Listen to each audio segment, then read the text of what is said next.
Hello दोस्तों, welcome to AKSD solution. कैसे हैं आप सभी? आई होप आप सभी अच्छे होंगे। सो दोस्तों, जैसे कि आप जानते हैं, पाइथन प्रोग्रामिंग का ट्यूटोरियल हम यहाँ पे पढ़ रहे हैं। AKSD सॉल्यूशन से जो आपकी प्रोवाइड करा रही है पाइथन प्रोग्रामिंग। अभी तक यहाँ पे हमने कुछ ही लेक्चर देखे हैं और काफ़ी लेक्चर अभी आने वाले हैं। अगर अभी तक आपने पाइथन प्रोग्रामिंग को यहाँ से बुकमार्क नहीं किया तो बुकमार्क कर लीजिएगा, जिससे कि आपको बार बार सर्च ना करना पड़े। आपको यहीं पर डायरेक्टली आपके ये जो पैनल है आपका, यहाँ पे आपको मिल जाएगी। सो AKSD सॉल्यूशन जो आपको प्रोवाइड करा रहा है पाइथन प्रोग्रामिंग, इवन यहाँ पे और भी जितनी भी प्रोग्रामिंग लैंग्वेजेस हैं, कंप्यूटर फंडामेंटल रिलेटेड, IT से रिलेटेड काफ़ी चीज़ें आपको यहाँ देखने के लिए मिलेंगी। तो अगर अभी तक आपने AKSD सॉल्यूशन को सब्सक्राइब नहीं किया है तो यहाँ सब्सक्राइब कर लीजिएगा एंड बेल आइकन को प्रेस कर दीजिएगा। सो स्टूडेंट, लास्ट के लेक्चर में हमने क्या कुछ देखा था, थोड़ा सा मैं आपको उसके बारे में बता देता हूँ। तो चलते हैं अपने नोट्स में। तो स्टूडेंट, लास्ट के लेक्चर में हमने डेटा टाइप देखे थे एंड स्टैंडर्ड डेटा टाइप देखे थे। देखो मैं आपको बता दूं कि यहाँ पे मैंने एक आपको नंबर बताया था कि एक हमारे पास नंबर टाइप का होता है, जिसके अंदर हमारे पास क्या होता है, इंट होता है, फ्लोट होता है, कॉम्प्लेक्स होता है। एंड सेकेंडली मैंने आपको सिक्वेंशियल बताया था। सिक्वेंशियल के अंदर एक मैंने स्ट्रिंग बताया था। स्ट्रिंग को हम स्पेशली क्या बोलते हैं, STR बोलते हैं। आपको ध्यान रखना है, यहाँ पे स्ट्रिंग नहीं बोलते, ठीक है। और यहाँ पे एक मैंने लिस्ट बताया था, टपल बताया था। अभी ये काफ़ी सारे होते हैं इटरेबल जो होते हैं, इनको मैं अलग अलग वीडियो में कवर करूँगा। एंड यहाँ पे बूल बताया था। अब देखिएगा मैंने यहाँ पे जिस तरह से मैंने यहाँ पे लिखा हुआ है बूलियन, ठीक है। तो बूलियन नहीं होते हैं, तो इसको हम क्या बोलते हैं, यहाँ पे ओनली बूल बोलते हैं, ठीक है। यहाँ पे बूल बोला जाता है। एंड सेट के बारे में मैंने आपको नहीं बताया था क्योंकि आने वाले लेक्चर में बताऊंगा। और उसके बाद मैंने डिक्शनरी बताया था, इसके अंदर एक की होती है एंड एक इंडेक्सिंग, एक वैल्यू होती है। इसका मतलब ये हमारे पास की होती है एंड ये वाली हमारे पास वैल्यू होती है, ठीक है। ये हम वैल्यू, तो इस तरह से वर्क करते हैं। कैसे वर्क करते हैं इनको मैं आगे वाले लेक्चर में क्लियर कर दूंगा। एंड नेक्स्ट में हम देखते हैं मैंने क्या देखा था। नेक्स्ट में मैंने आपको मॉड्यूल बताया था। मैंने बताया था कि अगर आपको आप किसी भी मॉड्यूल कैसे बना सकते हैं, जो भी आप .py फाइल बनाते हैं पाइथन के अंदर, वो क्या कहलाती है, आपकी मॉड्यूल कहलाता है वो आपका, ठीक है। तो मैंने आपको इसके बारे में प्रॉपर क्लियर बताया था। एंड मॉड्यूल मैंने क्यों बताया था वही मैंने आपको बता रखा है। उसके बाद मैंने इंपोर्ट कीवर्ड की इंपोर्टेंस बताई थी आपको, इंपोर्ट कीवर्ड की इंपोर्टेंस कितनी होती है। एंड ये अभी टॉपिक मेरे को कवर क्यों करने पड़े ये भी मैंने आपको प्रॉपरली बताए थे, ठीक है। यहाँ पे मैंने एक फाइल बनाई एंड उस फाइल को मैं यहाँ पे क्या कर रहा हूँ, इंपोर्ट कर रहा हूँ। देखो इंपोर्ट की हेल्प से, एंड यहाँ पे इसका रिजल्ट हम देख पा रहे हैं।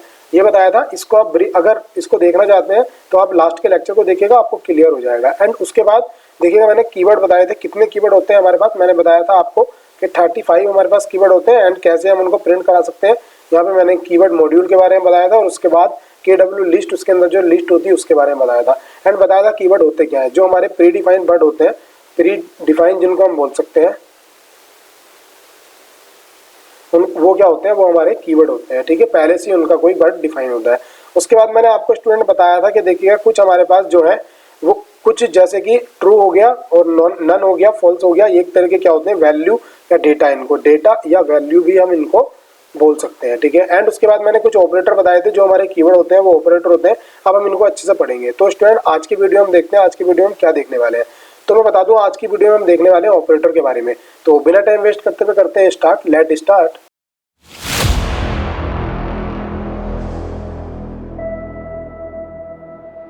सो स्टूडेंट, मैं आ गया हूँ अपने नोट्स में। देखेंगे आज हम पाइथन के अंदर देखेंगे कि ऑपरेटर क्या होते हैं, ठीक है। ये हमारे ऑपरेटर की एक स्लाइड है। यहाँ पे पाइथन में कितने टाइप के ऑपरेटर होते हैं वो सब आपको देखना है। सबसे पहले ऑपरेटर होता क्या है, तो ऑपरेटर एक तरह का सिंबल होता है, ठीक है।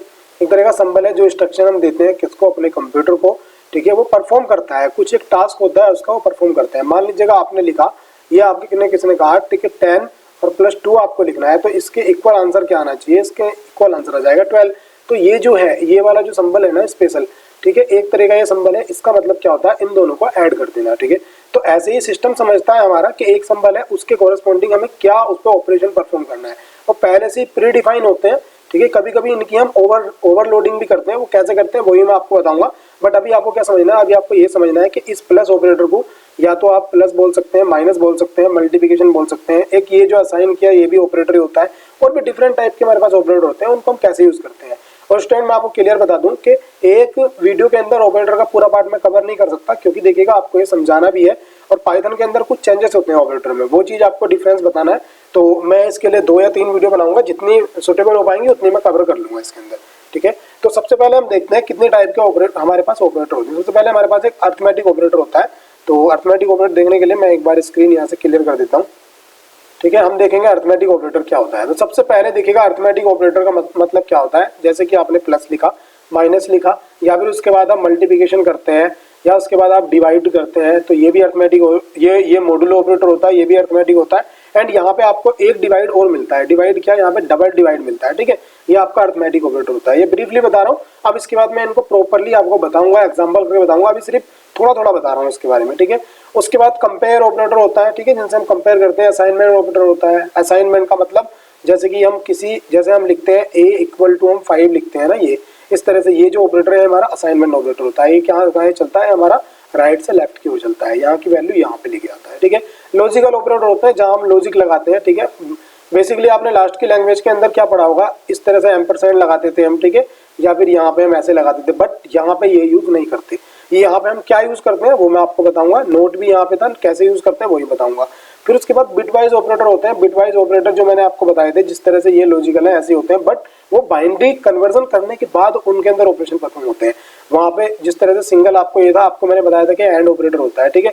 जैसे कि 2 अगर हमारा लिखा है तो पहले 2 की बाइनरी आएगी, उसके बाद अगर मान लो हमारा कुछ और इसके साथ डिजिट है उसकी बाइनरी आएगी, फिर उसके अंदर आंसर उसका कन्वर्जन होगा। वो कैसे होता है वो भी मैं आपको क्लियर कर दूंगा, जब इन्हें अच्छे से अभी बताऊंगा, ठीक है। उसके बाद मेंबरशिप ऑपरेटर होते हैं। Membership operator and identity operator होते हैं। ये आपको जो मैंने अभी लास्ट के लेक्चर में बताए थे कि कुछ ऑपरेटर हैं जो हमारे पास कुछ कीवर्ड है, ठीक है। मैंने आपको बताया था कि कुछ हमारे पास कीवर्ड है जो ऑपरेटर का ही वर्क करते हैं, ठीक है।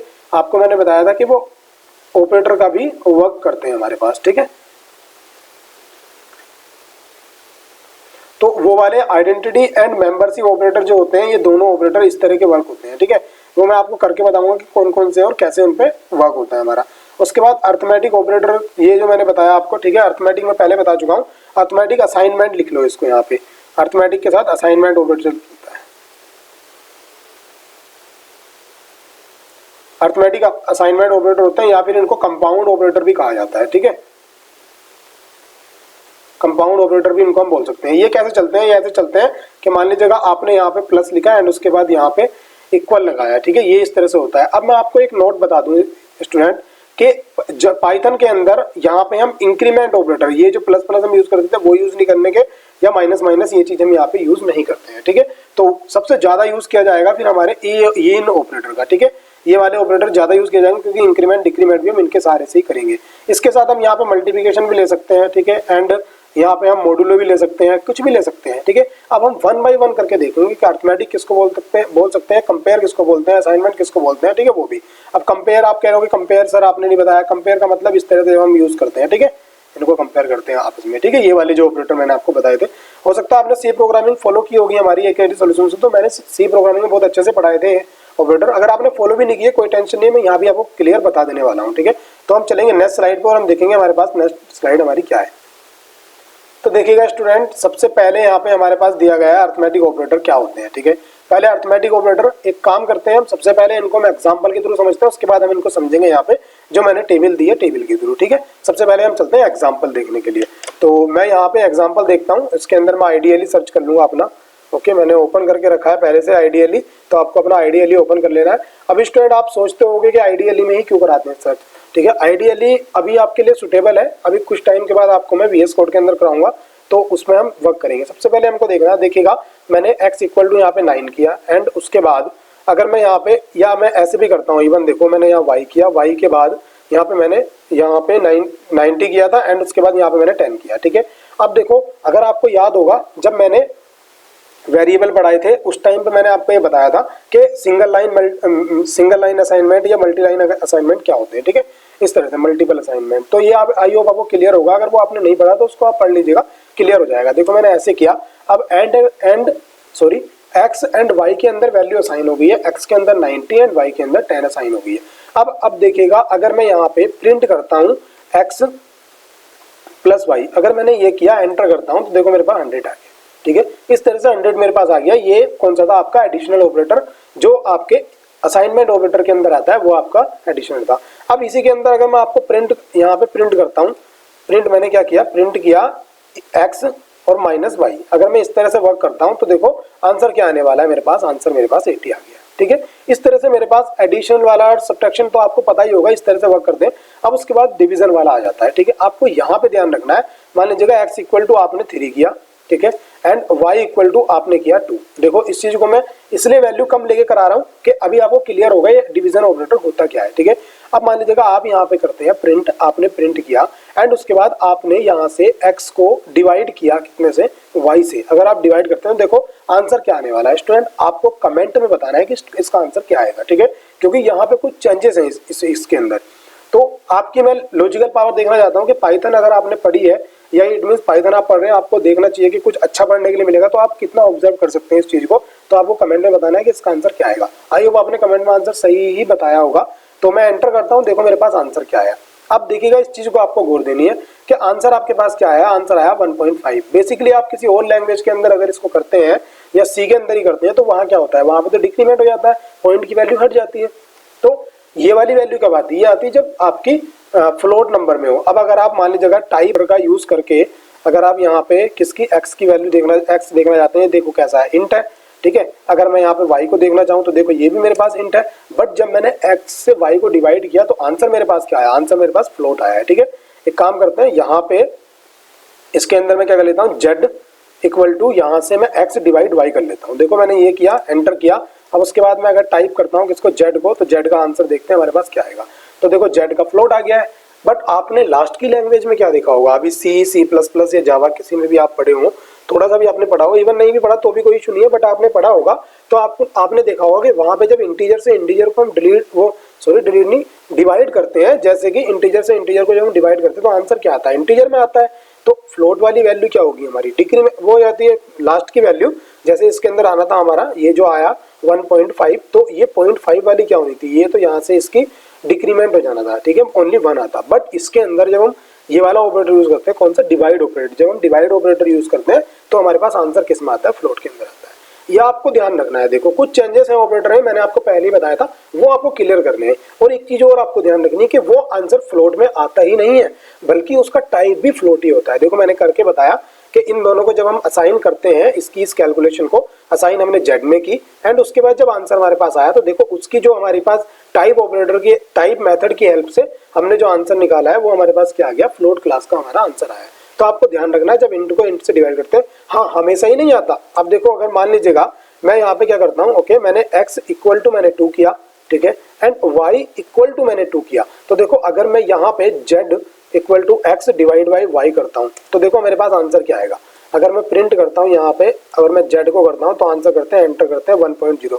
तो आपको ये ध्यान रखना है कि जब भी हम इस डिवाइड ऑपरेटर की हेल्प से किसी को भी डिवाइड करते हैं, चाहे वो इंटीजर हो चाहे वो फ्लोट हो, उसका आंसर क्या आता है, उसका आंसर हमेशा फ्लोट वैल्यू आती है, ठीक है। ये आपको ध्यान रखना है ये चीज, क्योंकि ये इंटरव्यू में आपसे काफी ज्यादा क्वेश्चन पूछा जाता है, ठीक है। हमारा ये हो गया एंड उसके बाद हम क्या करने वाले, मल्टीप्लिकेशन ऑपरेटर देखने वाले।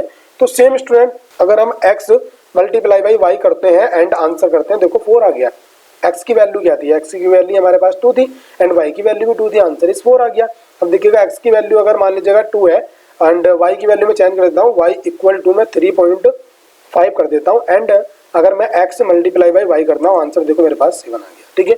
तो 7.0 आया। देखो अब वैल्यू क्या चेंज होगी, अब होगी फ्लोट वैल्यू। तो ये वही लास्ट वाला रूल है कि अगर एक भी वैल्यू हमारी फ्लोट होगी तो वो क्या होगा, पूरी डिजिट हमारी फ्लोट हो जाएगी आंसर की, ठीक है। इस तरह से हम इस पर वर्क करते हैं। उसके बाद रिमाइंडर के लिए स्टूडेंट अगर आपको रिमाइंडर चाहिए तो सेम एज, अगर मान लीजिएगा अभी मेरे पास x की वैल्यू क्या है, x की वैल्यू 2 है एंड y की वैल्यू क्या है 3.5 है। तो देखो पहले हम y की वैल्यू इक्वल में 3 कर देते हैं। तो देखो अभी हमारे पास x की वैल्यू 2 हो गई है एंड y की वैल्यू हमारे पास क्या हो गई है, 3 हो गई है। अब अगर मैं यहाँ पे क्या करता हूँ कि y रिमाइंडर करता हूँ किसको, x को, आंसर करते हैं, देखो रिमाइंडर मेरे पास 1 आ गया, ठीक है। 1 मेरे पास रिमाइंडर आ गया। ये लास्ट वाला रूल था जो कि आपने लास्ट की लैंग्वेज में देखा होगा। अगर अभी भी आपको समझ नहीं आया है तो आप मुझे कमेंट कीजिएगा, या फिर स्टूडेंट हमारे जो सी प्रोग्रामिंग का ट्यूटोरियल है उसके अंदर मैंने ये मैन्युअली आपको बोर्ड पे करके बताए हुए हैं, वहां पे देख लोगे तो भी आपको पता लग जाएगा ये रिमाइंडर हमारा कैसे आ रहा है, ठीक है। आई होप आपको क्लियर हो गया होगा कि रिमाइंडर हमारा ऐसे निकलता है। बट रिमाइंडर के अंदर भी एक कॉन्सेप्ट है स्टूडेंट, देखो अभी हमारी x की वैल्यू क्या 2 है बट y की वैल्यू में क्या कर देता हूँ 3.6 कर देता हूँ, ठीक है। मैंने यहाँ पे एंटर किया तो देखो y की वैल्यू 3.6 होगी। अब अगर मैं y को रिमाइंडर करता हूँ किससे, x से, तो आंसर देखो क्या आ गया 1.6 आ गया। अभी अपने लास्ट की जितनी प्रोग्रामिंग लैंग्वेज थी उनके अंदर देखा होगा कि रिमाइंडर में हमेशा विदाउट डेसिमल वैल्यू आती है, मीन्स पूरी वैल्यू आती है। ऐसा नहीं है कि 1.623 इस तरह से आएगा, कभी नहीं आता, ओनली 1 2 3 ऐसे आता है। बट देखो यहाँ पे क्या है, यहाँ पे तो फ्लोट पॉइंट को भी एक्सेप्ट कर रहा है, यहाँ पे तो 1.6 आ गया रिमाइंडर के अंदर। तो ये चीज भी आपको ध्यान रखनी है कि यहाँ पे हमारा इस तरह से हम रिमाइंडर निकाल सकते हैं, हमारा पॉइंट में भी नंबर आ सकता है। दो चीज हो गई आपको कि अगर आप इस तरह से अगर यहाँ पे डिवाइड करते हैं, देखो मैंने ये वाले बताए, ये आपको ध्यान रखना है, ये इंटरव्यू पर्पज से काफी अच्छा क्वेश्चन है। एंड एक क्वेश्चन हो गया आपके पास यहाँ पे, ठीक है, इस चीज को आपको समझना है अच्छे से। एंड उसके बाद आते हैं स्टूडेंट, देखो हमारे पास रिमाइंडर हो गया एंड अब एक्सपोनेंट आ गया। अब हम देखते हैं एक्सपोनेंट को, एक्सपोनेंट क्या होता है, ठीक है। एक्सपोनेंट देखेंगे, सबसे पहले हमारे पास क्या होना चाहिए, एक्सपोनेंट हम निकालते हैं। मान लीजिएगा मेरी x की पावर क्या है, x की वैल्यू क्या है 2 है, ठीक है, एंड y की वैल्यू क्या है मेरे पास 3.6 है। तो y की वैल्यू एक काम करते हैं, हम चेंज कर लेते हैं, 2 कर लेते हैं, ठीक है। अब देखो मैं x अगर एक मल्टीप्लिकेशन 2 करता हूँ, सॉरी y करता हूँ, तो देखो आंसर कितना 4 आ रहा है। बट अगर मैं x डबल मल्टीप्लिकेशन एस्टिक का साइन लगाता हूँ और y लगाता हूँ, तो देखो तो भी आंसर 4 आ रहा है। बट अब आंसर चेंज 4 क्यों आ रहा है, इन दोनों केस में आपको देखना है कि जो मेरा ये वाला केस था, ये वाला केस क्या कर रहा था, ये इसकी मल्टीप्लिकेशन कर रहा था, मीन्स ये कर रहा था 2 मल्टीप्लाई बाई 2। बट ये वाला केस क्या कर रहा है, ये एक्सपोनेंट निकालना है, 2 मल्टीप्लाई बाई 2 कर रहा है। अगर मान लीजिएगा मेरी y की वैल्यू देखो मैं 3 कर देता हूँ, ठीक है, एंटर प्रेस किया मैंने, उसके बाद x यहाँ पे मैंने डबल एस्टिक यूज किया और फिर y यूज किया, एंटर करता हूँ, देखो मेरी वैल्यू अब 8 आ गई है, ठीक है। इसको समझने के लिए थोड़ा सा आपको मेरे साथ स्क्रीन पे चलना होगा, वहां पे आपको मैं अच्छे से क्लियर कर दूंगा, ठीक है। तो हम चलेंगे स्क्रीन के ऊपर, यहाँ पे मैं आपको दिखा देता हूँ एक बार कैसे वर्क करता है। तो स्टूडेंट इसके अंदर आपको देखना है कि ये वर्क कैसे करता है। मैं पहले यहाँ पे ओके, मैं अपना पेन ओपन कर ले रहा हूँ, ठीक है, ये मैंने यहाँ से किया। अब देखिएगा सबसे पहले इसके अंदर क्या होता है, मान लीजिएगा x इक्वल टू आपने 2 किया था, ठीक है, अभी y इक्वल टू भी आपने 2 किया। तो अगर मैं ऐसे करता हूँ, x एस्टिक मैंने यूज किया, 2 किया, तो सॉरी y किया, तो अभी क्या होगा, अभी होगा 2 मल्टीप्लाई बाई 2, ठीक है। इस तरह से आंसर क्या आ गया, इसका आंसर 4 आ गया है। बट अगर मैं यहाँ पे ऐसे करता हूँ कि x की वैल्यू तो यही है, बट मैंने y की वैल्यू क्या कर दी, यहाँ पे 3 कर दी। तो अगर मैं इस तरह से करता हूँ, x इस तरह से करता हूँ, डबल एस्टिक यूज करता हूँ, तो देखो अब y कितना है, y 3 है ना, तो x की 3 टाइम मल्टीप्लिकेशन होगी। इसका मतलब क्या होगा, इसका मतलब होगा यहाँ पे 2 मल्टीप्लाई बाई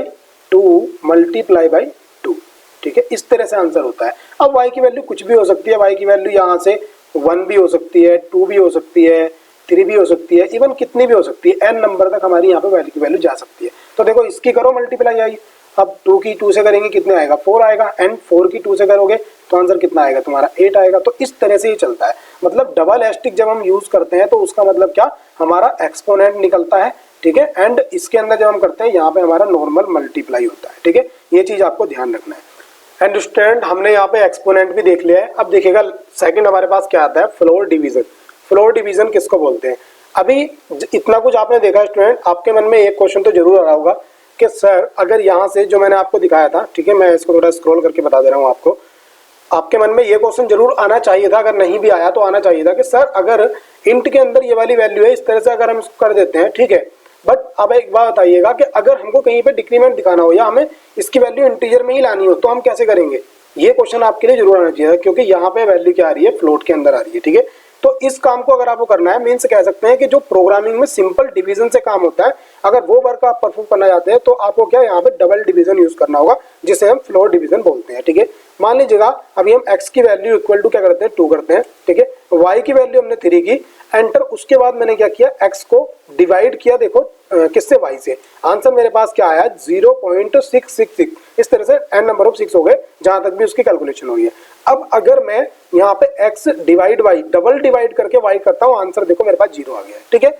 अगर मैंने x के साथ डबल डिवाइड यूज किया तो आंसर मेरे पास 0 आ गया है, ठीक है, ये मेरा डिवाइड का वर्क करता है। या इस चीज को आप ऐसे ले सकते हैं, अगर y को सिंगल डिवाइड करते हैं आप x से, आंसर देखो आपके पास 1.5 आया है, या अगर आप y को डबल डिवाइड करते हैं किससे, x से, अब अगर आंसर चेक करोगे तो आंसर 1 आएगा। अब ये जो पॉइंट डेसिमल जो वैल्यू होंगी उनको क्या करेगा, डिक्रीमेंट कर देगा, उनको वहां से हटा देगा, ओनली जो एब्सोल्यूट नंबर होंगे आपके पास वही आपके पास लाके देगा। तो देखिएगा स्टूडेंट, ये था प्रॉपर इंट्रोडक्शन, मैंने इसके बारे में बताया आपको, जो भी पॉसिबिलिटी हो सकती थी असाइनमेंट ऑपरेटर की वो मैंने क्लियर की है। तो उसके बाद हम देखते हैं सेकेंडली हमारे पास क्या है, सेकंड हम देखेंगे, सेकंड हमारे पास कंपेरिजन ऑपरेटर है स्टूडेंट। ओके, मैंने अभी आपको असाइनमेंट ऑपरेटर का मे बी प्रैक्टिकल बताया बट थ्योरी नहीं बताई है। ओके, एक काम करते हैं, हम पहले थ्योरी देख लेते हैं थोड़ी उसकी। ठीक है। बाद में कुछ स्टूडेंट कमेंट करते हैं कि सर आपने थ्योरी नहीं बताई। तो देखो सबसे पहले एडिशनल ऑपरेटर का क्या था, ठीक है। यहाँ पे बताया है इन्होंने कि टू जो हमारे ऑपरेंड होते हैं उन पे वर्क करते हैं, ठीक है। कुछ एग्जांपल यहाँ पे दिए हैं, ठीक है। और उसके बाद प्लस के अंदर जो मैंने बताया सब्ट्रैक्शन सेम ही है। सब्ट्रैक्शन क्या करता है, अगर यहाँ पे आप लिखते हैं a माइनस बी लिखते हैं तो आंसर क्या आने वाला है। अगर a की वैल्यू 4 है और 2 की वैल्यू 3 है तो आंसर क्या 1 आने वाला है। सेम एज इट इज जैसे यहाँ पे आया था इस तरह से इसको हम वर्क कर सकते हैं। एंड उसके बाद क्या है डिवीजन ऑपरेटर। डिवीजन ऑपरेटर मैंने आपको बताया कि अगर a की वैल्यू 4 है एंड उसके बाद अगर हमारी b की वैल्यू क्या है, b की वैल्यू अगर हमारे पास मान लीजिएगा 3 है तो आंसर क्या आने वाला है डिवीजन के अंदर 1 पॉइंट समथिंग आ जाएगा, ठीक है। 1 पॉइंट जो भी आना होगा 1 के बाद पॉइंट में आंसर आ जाएगा हमारा, ठीक। तो ये डिवीजन होता है। अगर हमको प्रॉपर डिवीजन करना है तो हमको क्या floor division double division operator का यूज करना होगा, ठीक है।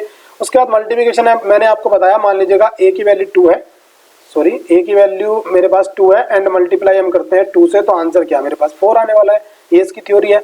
एंड रिमाइंडर ऑपरेटर मैंने आपको बताया, रिमाइंडर का मतलब क्या होता है कि अगर हमको 4 को डिवाइड कर रहे हैं किससे 3 से तो आंसर मेरे पास क्या आने वाला है 1 आने वाला है। बट इसके अंदर एडवांटेज क्या है ये आपको देखना है। एडवांटेज क्या है कि अगर मैं इस तरह से कर रहा हूँ ये, ठीक है, अभी कितने टाइम ये हमारा कर सकता है। अगर मान लीजिएगा पॉइंट यहाँ पे 2 और होता, 2 और यहाँ पे होता तो फिर वो 2 भी डिवाइड होकर पॉइंट के बाद आ जाना था, ठीक है। ये आपको ध्यान रखना है। रिमाइंडर यहाँ पे हमारा रिमाइंडर पॉइंट में भी मिलता है, डेसिमल वैल्यू भी मिलती है। उसके बाद एक्सपोनेंट मैंने आपको बताया, यहाँ पे एक्सपोनेंट क्या होता है, अगर हम 2 लिखते हैं और यहाँ पे डबल एस्टिक का यूज करते हैं और 2 हमने फिर यहाँ पे लिखा, अगर हमने यहाँ पे भी 2 लिखा तो हमारे पास आंसर क्या आएगा, ओके ये क्या, हाँ ठीक है, ये 2 लिखा, आंसर क्या आएगा हमारे पास इसका 4 आएगा, ठीक है। बट अगर यहाँ पे मान लीजिएगा वैल्यू 3 होती तो आंसर मेरे पास 8 आता, ठीक है, इसका एक्सपोनेंट निकलता। इस तरह से वर्क होता है। एंड उसके बाद देखिएगा हमारे पास फ्लोर डिवीजन ऑपरेटर है। इसका मतलब मैंने आपको बताया कि अगर हम यहाँ पे 3 को 2 से डिवाइड करते हैं तो आंसर अभी फ्लोट में आएगा, बट अगर हम फ्लोर डिवीजन यूज करते हैं तो आंसर इसका ओनली 1 आने वाला है, ठीक है। इस तरह से हमारा वर्क होता है। सो स्टूडेंट अगर मैं इसके अंदर नेक्स्ट टॉपिक कवर करूंगा जो मैंने आपको बताया था कि ये कंपैरिजन ऑपरेटर, तो मेरे हिसाब से वीडियो काफी लेंथी हो जाएगी। तो एक काम करते हैं हम इसको नेक्स्ट लेक्चर में कवर कर लेंगे, और भी पॉसिबिलिटी इतनी होगी मैं वो कवर कर लूंगा। सो आज के लिए इतना ही काफी है। सो स्टूडेंट अगर वीडियो आपको अच्छी लगी हो तो वीडियो को लाइक कीजिएगा एंड AK सोल्यूशन जहाँ से आपको ये प्रोवाइड किया जा रहा है उसको आपको कर लेना सब्सक्राइब, क्योंकि काफी लेक्चर आपको लिए देखने के लिए मिलेंगे और अगर आप सब्सक्राइब करते हैं तो आपको नोटिफिकेशन मिल जाता है उसका। सो थैंक्स फॉर वॉचिंग, मिलते हैं नेक्स्ट वीडियो में, टेक केयर।